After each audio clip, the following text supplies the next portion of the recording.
जय मिथिला, जय मैथिली, जय माँ जानकी। रेखा रानी ठाकुर जी के लिखल एकटा मोनक भाव छनि, ओ हम प्रस्तुत कऽ रहल छी, तऽ सुनैत जाउ।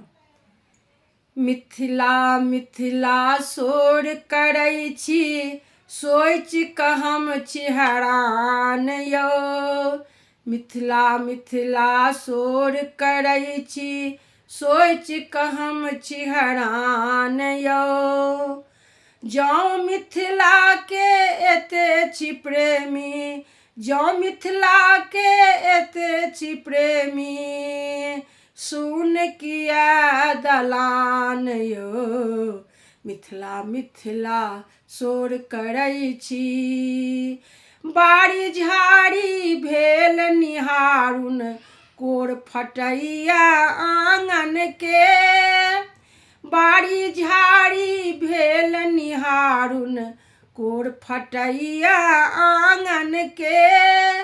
घर के गोसाउन बंद पड़ल छथि, बाट हेराइया गाम यौ। जँ मिथिला के एते छी प्रेमी, सुन किया दलान यौ।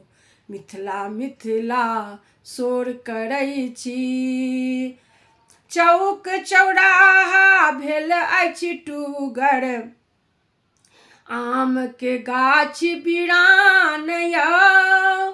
चौक चौराहा भेल अछि टूगर, आम के गाछ बिरान यौ। 2 टका के खातिर हम हुंकारी रहल अछि गाम यौ। जँ मिथिला के एते छी प्रेमी, सुन किया दलान यौ। जँ मिथिला के एते छी प्रेमी, सुन किया दलान यौ। मिथिला मिथिला शोर करै छी, कतौ बासु कतौ रहू, माँ भगवती करती कल्याण यौ। कतौ बासु कतौ रहू, माँ जगदम्बा करती कल्याण यौ।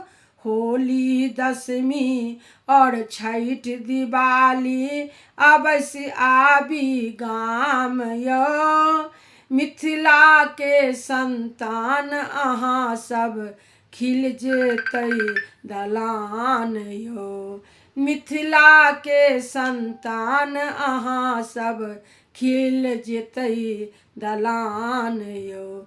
मिथिला मिथिला शोर करै छी, हाँ सोचि कऽ हम छी हैरान यौ। जँ मिथिला के एते छी प्रेमी, सुन किया दलान यौ।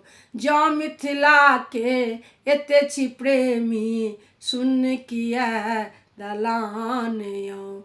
जँ मिथिला के एते छी प्रेमी, सुन किया दलान यौ। जय मिथिला, जय मैथिली, जय माँ जानकी। धन्यवाद।